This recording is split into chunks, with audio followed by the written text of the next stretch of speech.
From VOA Learning English, this is the Agriculture Report in Special English. Animal feed is the biggest cost for most cattle producers.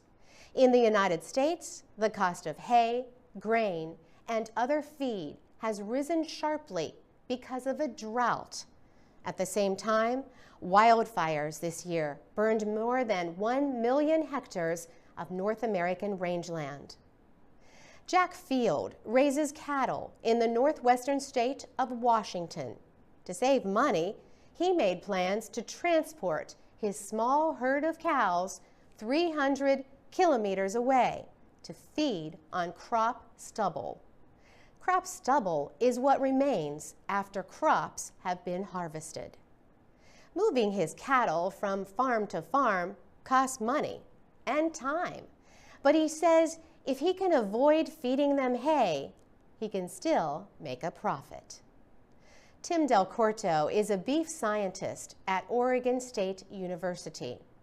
He is working with ranchers and feedlot owners to help them find lower-cost ways to feed cattle.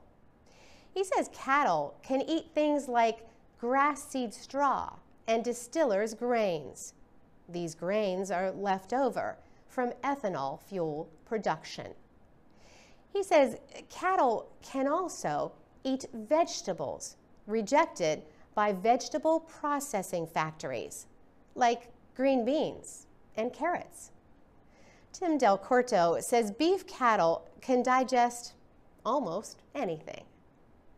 The rising cost of feed has led agricultural research universities to give greater attention to what experts call feed efficiency.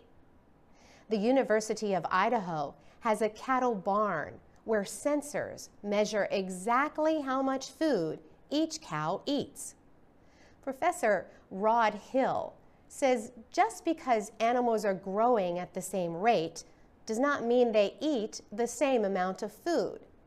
In fact, the difference in how efficiently their bodies turn feed into meat, fat, bone, and skin might be surprising.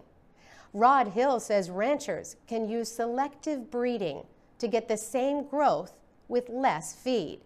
But he says not to focus too much on one thing, like reducing fat.